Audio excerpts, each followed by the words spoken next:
Hey everyone, and welcome to Hero's Journey Physio Fitness. Our mission is guiding people to reclaim their health and become self-reliant.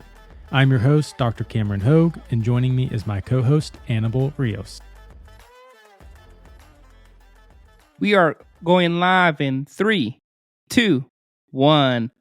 Welcome, guys. Happy New Year. It's the first one of the year. 2024, that's baby. Exciting. And being that it's a new year, we released our goals episode a little bit earlier to give you time to prepare, to get ready. If you haven't set goals, if you don't know the direction of your life, check out the episode. We kind of cover over like the anti-vision, which is kind of like the opposite of what you want your life to look like, to help you decide what you actually want it to look like. Check it out. We go over setting goals, actually achieving them and whatnot. But today we have a little bit of a different topic. Something that you may have heard about it, you may not. I know Kim and I were talking about that earlier today. And we're talking about the nervous system and its potential effect on weight training. So here's going to be the outline of today's episode, because I want to give people a little, outline of where we're going, see if this, piques your interest and everything. But I do want to talk about the brain and the nervous system and basically how it works with the musculoskeletal system. And then taking that knowledge, we're going to apply it to, well, how does weight training affect both the nervous system and the musculoskeletal system? Specifically, this stuff called CNS fatigue, which is central nervous system fatigue. You might have heard of this, whether it's a fad or a buzzword. We're going to kind of look into that and see what the research says. And then based off if there is CNS fatigue or not, what our recommendations are for your specific training. So that's going to be kind of the direction of today's episode. Sound like a plan, Annabelle? Yeah, because there's always those trends, those fads, try this, do that, all these buzzwords, and you can't trust everything you see on social media, but you can trust us. So. Ooh, Annabelle, I'm sold, man. You got me. Okay, so I think we should just dive right in and talk about the brain and the nervous system. So most of this research that I have has come from research articles, some of my neuroanatomy notes from school, and then from Dr. Andrew Huberman. So it's kind of a hodgepodge of different sources where I got a lot of this information. We can link these in the show notes if you're interested in taking a look for yourself. But just diving right in, so the nervous system, when you think about it, can be divided into two. There's what's called the central nervous system, and then there's the peripheral nervous system. One goes by the CNS, and the other one goes by the PNS. But I don't like saying the PNS because it sounds like penis. So we're gonna say if you say it really quick, it sounds like penis. So, and I just said PNS there. I just said it really fast. So I'm gonna say peripheral and central, just so me and Annabelle don't go on a giggling spree here pretty soon. But when you think about the central nervous system, that's going to be your brain and your spinal cord. And then everything else is the peripheral. So if you understand that the brain and the spinal cord are central, so if you think, and even in your body, so brain, spinal cord, it's all central, kind of in the center of your body. Everything that branches off from it is the peripheral. Now, the goal of the whole nervous system, both central and peripheral, it's the governor of the body. It's the one sending the directions. Now, it is receiving feedback from like your skin or your muscles or from your organs, and it does take in information, but it's also giving information. Hey, I need you to do this. Hey, do this. All that kind of stuff. It's governing all the functions of the body. So you can almost think of your nervous system as kind of the governor. I think that's a pretty accepted kind of language to talk about the nervous system. Now, when you think about the nervous system as a whole, it's pretty much responsible for about 5 things, okay? The first one of those things is sensation. So a lot of us know, like, oh, you're talking about, the 5 different... the 5 senses, right? The 5 senses. So you have things like taste and touch and smell, vision, hearing. You have things called your vestibular system, which has to do with balance. And then you also have things called proprioception, which is where your body is in space. So your nervous system is constantly taking in information from the outside world um, regarding to those different types of sensation. Does that make sense, Annabelle? Yeah, it does. Kind of like where you are, knowing your surroundings in a way. Mm-hmm. So like you're when you're visualizing something, that is sending input through your optic nerve to your brain, and it's kind of processing sensation, and that sensation being the visually. So those are that's one of the responsibilities of the nervous system is sensation, and we kind of have those different sensations that Annabelle and I just talked about. Another is perception. I think Dr. Huberman talked about this as being the spotlight.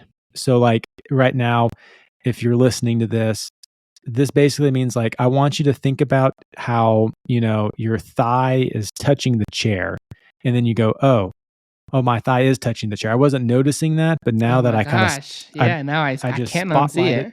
I just spotlighted it. Now it was always there, but now I'm like honed in on it. So your body has to have your body goes through perception. That way you can kind of hone in on things and basically taking in some of the sensations that you're always getting is just it's more bringing to your conscious and not your subconscious. So the nervous system is also responsible for perception. The third thing is emotions. And these are pretty interesting. From what I've seen on this is basically just the release of things called neuromodulators like dopamine and serotonin. Um, and obviously feelings and emotions are more contextual. So some people can feel something that another person doesn't in a given situation. So it's just very interesting how these different neuromodulators play into effect on how people perceive feelings and emotions, but the nervous system is responsible for those as well. I don't I know. guess quickly, maybe it's playing dopamine and serotonin, just for those who may not know. So the brain has these different hormones or these neuromodulators that have to do and bind to different receptors and do different things in the body. I think a lot of people think of dopamine. I think that's pretty common when people are like, yeah, dopamine. That's like the reward hormone. So like you do something hard, um, and a lot of the times you're almost rewarded with that feeling that you get is your brain releasing the neuromodulator dopamine. I think there's even things where they're showing like when you pull up like your phone and you get that like or something on Instagram, it's almost like a cheap dopamine hit because you're getting this reward, but you didn't put in a lot of work for it. But there is a difference between what people are calling like a cheap dopamine hit and like you just hiked up a hill and are sweaty, but you got to the top and you see this beautiful view and you're very rewarded for what you did. That's like the body's natural hit. So yeah, these different hormones, and there's a lot of them. And I'm not going to lie, I don't know all of them as in depth as some like neurobiologists and stuff like that, but they have to do with different feelings that you have depending on what you're doing and stuff like that. So the fourth thing that the nervous system and brain are responsible for is memories and thoughts. So you're thinking right now, you can almost think back on things, like memories and such. So I'm just going to read from this because it's pretty interesting. So memories and thoughts, they draw on what's happening in the present and things that you remember from the past, but then they can also imagine what the future can be. And it has to be like deliberate and reflexive when in terms of your thoughts when you're thinking about those things. So like sometimes they can come up, but you actually have to pull back into the depths of your mind to kind of remember certain things. Now some things can spark you remembering something like, oh, I just saw this dog and it looked like my old dog, and now I remember a memory of my old dog. And sometimes you get things like deja vu, which I don't know too much about, but like things like that can spark like, oh, I feel like Those are trippy. oh, they're so trippy. I feel like I actually had a deja vu moment the other day, but maybe my life has just been on repeat. So probably nothing new. But so the nervous system is responsible for your thinking and your thoughts. And then the last part is your nervous system is responsible for your behavior. It takes the conversion of your sensation and your perception and your feeling and your thoughts, and then you can actually interact with the outside world. Like you can move your arm, you can run the race, you can do all those things. So it's responsible for those 5 things. It's kind of a lot, and it's very a good way of putting the nervous system, at least what one of my neuro professors in school said, is we're just cavemen when our understanding of how complex and deep the brain and the mind is. And I do think we're having more and more research and people studying this, but again, it is so complex, and there's so many things even in school that like I just had to memorize because I didn't even know what that even meant. But it's crazy stuff. Yeah. Yeah. Well, what do you think about when a lot of people say that the stomach is like a second brain? How would The that what? play into the stomach being the second brain? Have you heard of that? I have Some not. people say that your stomach is like a second brain because it has a lot of receptors, but Okay, I see what you're saying. No, I actually haven't. No, I haven't heard about that. But what I'm assuming that they mean is like because the stomach can release. I guess the brain releases these hormones in the stomachs like ghrelin that causes you to be like hungry or not hungry and stuff like that. Because food is such a driving force in a lot of people's lives, I'm assuming that's what that means is your stomach is constantly giving you signals whether you're hungry or not. So maybe that's what they mean. I'm not exactly sure, but most tissue in the body, your stomach, your liver, your heart, those are all sending signals back and forth, back and forth. I don't know why the stomach would be the second brain. Is that what you said? The second brain? Yeah, I've heard that. Okay, I'll have to look into that. I'm not exactly sure. Maybe just because a lot of people are hungry and it's constantly sending signals. It could be.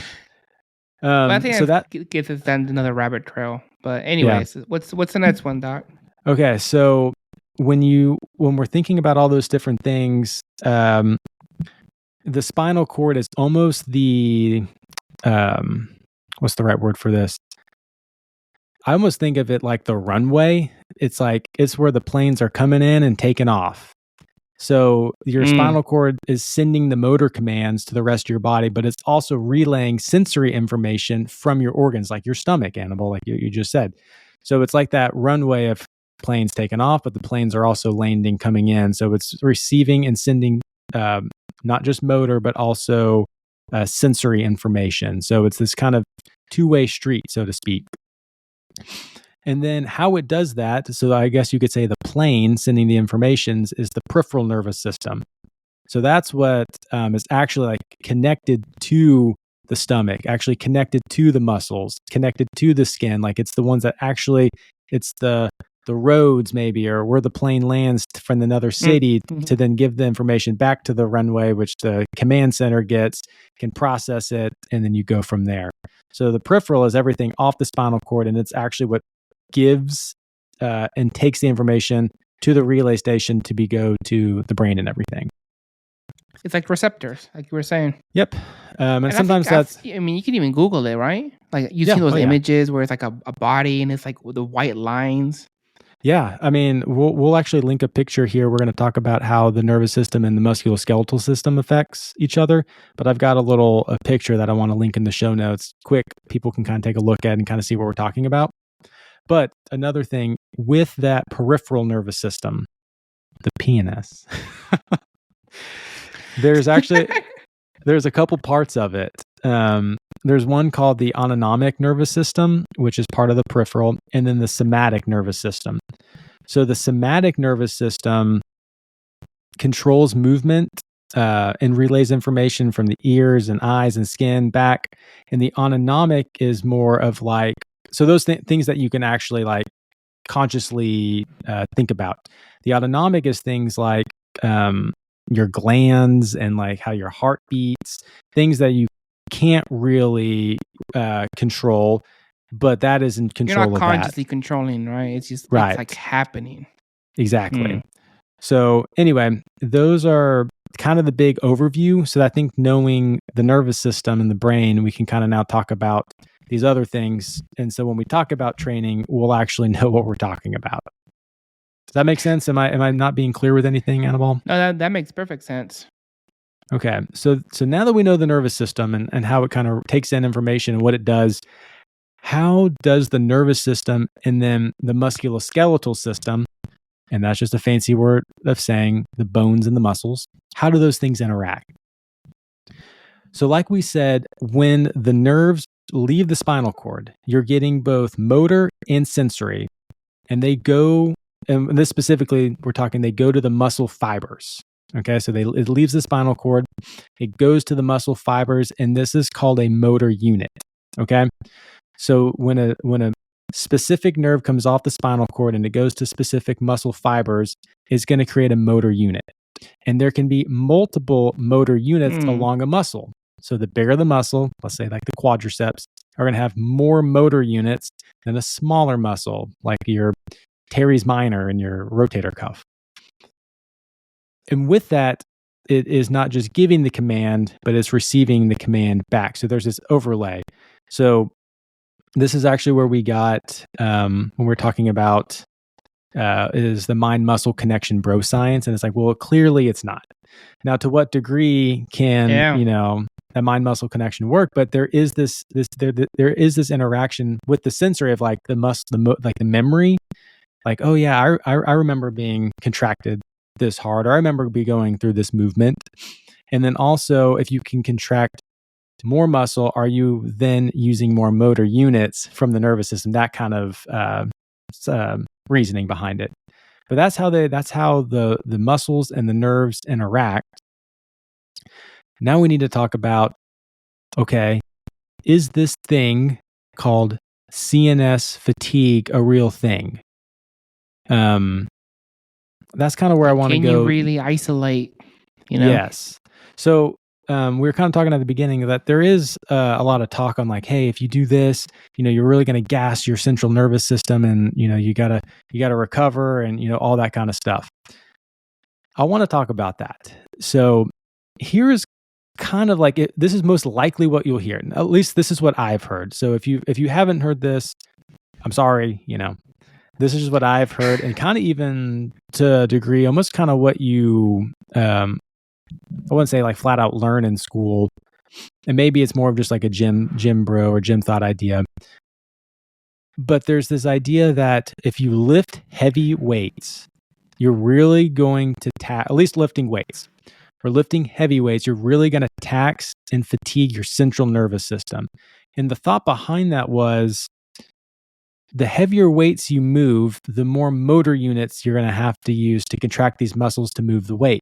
And all that extra force, so like the strength is force exerted upon an external resistance. The more external resistance, the more force you have to contract with these muscles. Therefore, you're calling into effect your nervous system more, and therefore you're going to fatigue it. That's kind of the thought. Have you heard that before, Annabelle, or what's your thoughts on that?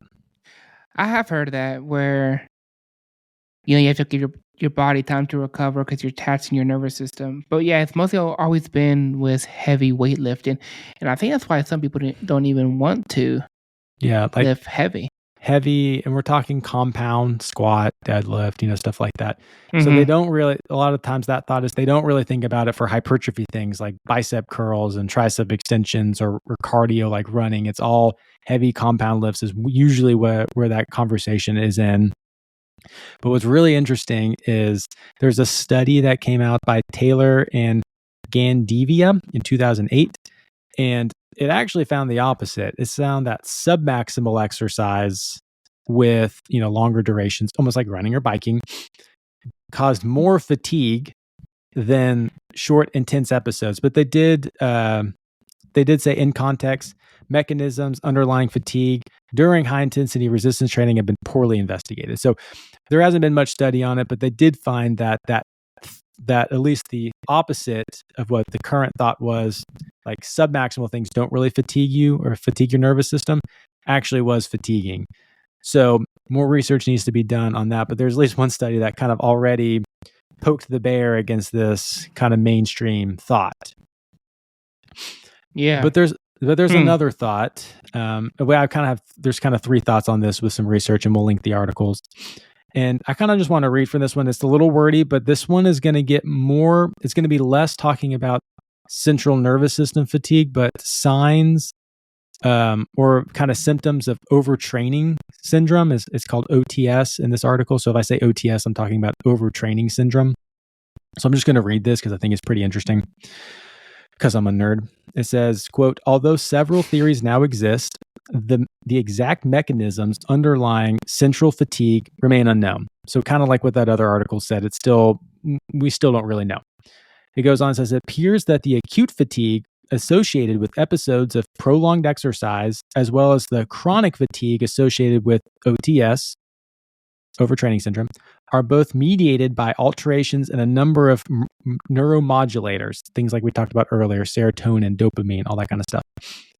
Alterations in brain neurotransmitters and the central effects of peripheral released inflammatory mediators during prolonged stress of overtraining have also been implicated in the development of numerous psychological and peripheral physiological changes that may occur with overtraining syndrome.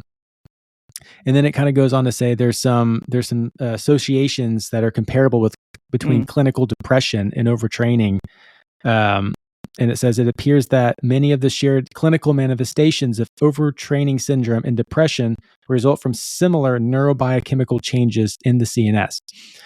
So this is, I don't want people to get confused here. This is talking about chronic overtraining syndrome where you have kind of, I don't want to say messed up your hormones. I don't want to say that because I don't think that's exactly what's going on. Where you are in this state of overtrained, and it could be like, it's very similar to like if you were depressed in some of those like neurobiochemicals and how they're being released and responded and all that kind of stuff. But that has more to do with overtraining syndrome and not so much CNS fatigue, like you just hit a heavy squat day and now you're going to be depressed. That's not what that's saying. It's saying if you have signs of, overtraining syndrome, it's got similar characteristics to depression, which meaning is more of a biochemical or neuromodulator type effect.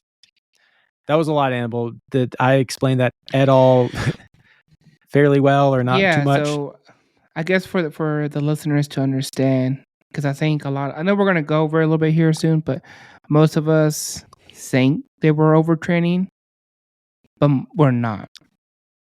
Yes. We're going to go into some signs because overtraining and being in a chronic state of overtraining syndrome are, it's a big deal because you're saying it's kind of the same as clinical depression in terms of how it affects the body. So we're going to go through that. But as Annabelle said, majority of you are probably not in that state. Stay tuned. We got one more thought here about CNS fatigue. But right now, as we're going along, it's pretty much unknown and or just kind of being debunked because there was that one study that showed submaximal. This is showing, well, it really has more to do like if you're in a chronic state of overtrained or chronically this way, it's kind of similar to clinical depression. So this last thought is there's this thing called the governor fatigue theory, and we'll link this chart and this research in the show notes. But I want you to think of there's this person in the middle, okay? And on one side you have the central nervous system fatigue, which it is a thing. You can't work out forever. You can't lift heavy weights forever in a day. And then on the other side you have peripheral fatigue, meaning like muscles and stuff like that.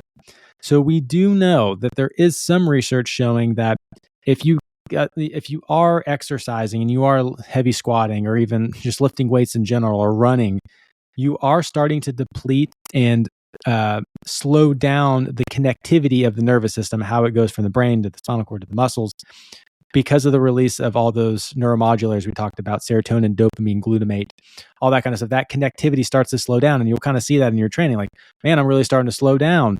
And I can't keep going 5 sets of 5 on squats at a certain percentage, or I can't keep doing curls or whatever. So there are stuff like that that's going on with the connectivity of the nervous system. But then there's also muscle fatigue. We can't overlook this fact that there are changes in the muscle. This research found that things like metabolite buildups, pH levels change, actin myosin cross bridges, they break down, electrolyte changes. All those things are happening in the muscle that is causing fatigue. So what this theory looks at and says, it's this balancing act between the two. Like there is some changes, obviously, in the connectivity with those neuromodulators. But guys, let's not overlook the fact that your muscles are getting fatigued by just working them. So you can't just say that's one or the other. Like fatigue is fatigue, both central and peripheral. And you can't really just say it's just one, or I got to really take a rest day because my nervous system is taxed. Like he can't really say that. That's kind of a myth, at least the research that I have seen on this. But the chart's pretty funny looking, and it's got this cartoon. It He's is. like he's on all hands and knees, and he's like sweating, and he's like reaching out, like I'm so fatigued. Any questions on that one, Annabelle? No, and I think that's kind of what we were talking about earlier, is that you can't really isolate one from the other. That most likely you're working both at the same time. 100% working both at the same time. And I do want to talk about, okay, so now that we know you can fatigue your nervous system, but you're also fatiguing your muscle system. So we're just going to call that fatigue. You can't really isolate, like Annabelle said. How does weight training affect this kind of stuff? And since there seems to be little research into like the actual effects, like are you actually super depleting your CNS and not your peripheral and all that kind of stuff, or which one it's coming from, since it's most likely both. Mm-hmm. We got some just general rules that we want to talk about here. The general rule for rest is about 48 hours between muscle groups. So like if you work chest on Monday, wait till Wednesday to work your chest. Or if you do full body on Monday, wait to do full body on Wednesday. So that's going to cover your basis for if it's central or peripheral, because you got your rest in.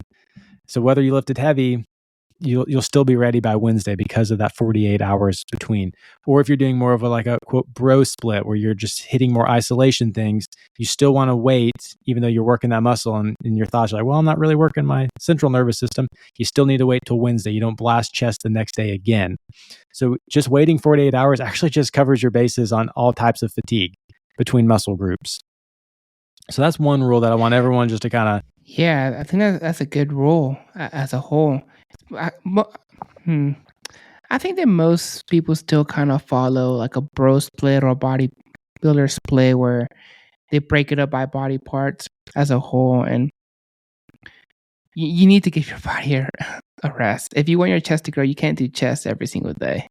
I mean, you can try, but you can try. So I like how that kind of covers both camps on that. Just rest 48 hours between muscle groups, and I'll cover it both. Another general rule, and Annabelle alluded to this earlier, most people are undertrained, not overtrained. First of all, most people aren't even working out, so you don't even need to worry about if you go do some air squats, you're zapping your CNS. And even when people do go to the gym, how hard are you pushing yourself? Like I would be shocked if people are just going balls to the wall 7 days a week, hitting compound lifts every day, lifting head. Like that's not majority people. You got to earn that rest. Not the everyday person. Yeah, you got to earn that rest. Like a lot of people talk about rest and recovery. It's like, yeah, that's definitely true. We want that 48 hours. We don't want signs of overtraining. But you got to do the work first. You got to actually hit the gym. Mm-hmm. You can't just say, "Oh, I need a recovery day." Like, you haven't worked out in 3 days. You don't need a recovery day. Get back in there. So that's rule number 2. Most people are undertrained, not overtrained. Put in the work. I do want to talk about some signs of overtraining, because it is a serious thing. If you are overtrained, like, you do need to take a break. You do need to recover. Chronic overtraining syndrome can have the same clinical manifestations as depression. So we don't want to be in an overtrained state. Most likely not you, but if this is you, take a break. Okay. So one thing that you might see is if you start to see a sharp decline in your gym performance, you're probably overtrained. Meaning, and it's a sharp decline. It's not like, oh, I benched 200 and then the next on Wednesday I came in and I benched 195. Like, I'm overtrained. Like, I couldn't get 200. Like, that's not overtrained. That's you missed, or you were just a little tired or something. The stars didn't align, but missing the amount of reps you need or being 5 pounds below is not a sharp decline. What are you going to say, Annabelle? No, I was going to say I completely agree, because that's just the way it goes with weightlifting as a whole. There's days where it's just flying up, and other days you're struggling to even push. So it's normal. And that does not mean you're overtrained. Yeah. I would say exactly. There's not a specific number on that, but I mean, if you're dropping 20, 30 pounds on a lift, or, same weight, but you can't even get half the amount of reps, you might be overtrained at that point. But, missing it by a rep or two, even 5 reps or 10 pound, like, that's not overtraining. It's got to be a sharp decline. Another one is excessive fatigue. Like you're just constantly and almost chronically fatigued. Like you slept 8 or 10 hours and you wake up and you're fatigued throughout the day and you're fatigued in your workout. Like it's this excessive fatigue more than like what you would feel after you hit a hard workout. Like, yeah, I'm tired. I'm fatigued. I need to rest. But it's excessive for excessive amount of days, excessive amount of time, even excessive in the sense that the fatigue that I'm experiencing is more than it has been. All that kind of stuff. That's the excessive fatigue. Another thing you might see is if you start to have changes in mood, depression, maybe you're getting a little bit more, maybe you're more angry, all that kind of stuff. If you start to see mood changes away from like your normal, like, oh man, I haven't really felt this way before, could be a sign that you're overtrained. These next two kind of go together is a poor sleep and inability to relax. Like I'm so excessively tired, but I just can't, like, I can't sleep. I can't get still. Like I just can't relax. Like I'm fidgety. And that's like a horrible state to be in if you're, excessively tired, but you can't sleep and you can't relax. Those are signs that you might be overtrained. And then the last couple are like you start to lose your appetite. Like I've been working out, but I'm just like, I'm not hungry anymore. Like what I was eating, if I was eating 3,000 calories, now I'm hardly hitting 2. Like I'm like, it's a drop in your appetite. And then again, just like lack of energy. That kind of goes with the excessive fatigue. You're just not as energized as you normally are. So those are the signs. And would you say that you need to see all the signs or a handful of signs? There was nothing that showed like you have to have like 2 or 3 of these. Mm-hmm. I would say at least, if you have one of these things, I think you need to be aware. But if you definitely have 2 of these things, you were probably overtrained. That would be my recommendation on that. Like if you are excessively, and probably monitor for a while, right? Not just like 1 day or 2 days. So like, if you're like consistently happening. Exactly. Like maybe I'm just a little irritable. That might not be from overtraining. So like just because you are a little bit more depressed one day doesn't mean you're overtrained. But if you have like that in combination with loss of appetite, then maybe we need to start paying more attention to this. But definitely like decline in performance in the gym and like that excessive fatigue and 2 or more of those things, I would say that'd be pretty accurate. Yeah. So all that stuff being said, we talked about a lot here, kind of hopefully debunk the fact that CNS fatigue is, it is a thing, but not as a big a thing that people are making it out to be. Like it's both. You can't really fatigue one without the other. Hit your rest days, you'll be totally fine. So our recommendations are earn your rest days, people. Put in the work. You're probably not overtrained. You're probably undertrained. Make sure it's about 48 hours between muscle groups. And, some people don't even do that and they're not overtrained. So like, that's just the recommendations. And then the last thing is there seems to be some correlation between the CNS and the peripheral nervous system as described by that central governor fatigue theory that it's a little bit of both. It's not, there's this tug of war between the peripheral and the central. Yeah. So I would just say, listen to your body. Like Annabelle said, see, are you overtrained? Are you demonstrating 2 or more of those signs that we talked about? If you are, get some rest. Go eat a steak. Drink plenty of water. Try and get some good sleep in. If you aren't showing any signs of those, you're probably not overtrained. Get your butt back in the gym and start lifting some weights. And don't get so fixated on if it's my central nervous system or my peripheral nervous system. You're just fatigued. Rest and get back in there. But that's my thoughts. Like you say, it doesn't matter. It doesn't matter. Which one is it, Doc? It doesn't matter. Yeah, Annabelle's referring to moving. Yeah. My a lot of times I'll have students that'll ask me like, well, and this is in the PT clinic. They'll ask me, well, should I have them do squats first, or should I have them, push the sled first? And I'm like, it does not matter. Like, just make a move, get them exercising. Some things might matter, but that does not matter. And for this one, it just doesn't matter. Doesn't matter. Just rest. Yeah. You'll be fine. Well, Annabelle, that's all that I have on this. Hopefully this was somewhat helpful and can maybe clear up some things or misconceptions about CNS fatigue. And this is our first episode of 2024. We're gonna hopefully have good episodes and good research, banger. and yeah, we definitely have a couple good episodes lined up, and we definitely want to have more guests on the podcast. We've got our eyes on a few people, and hopefully we'll hear back from them. So stay tuned for 2024. We got some good things coming. And remember, you're a human. You should not seek perfection, but data improvement. See you guys. See ya.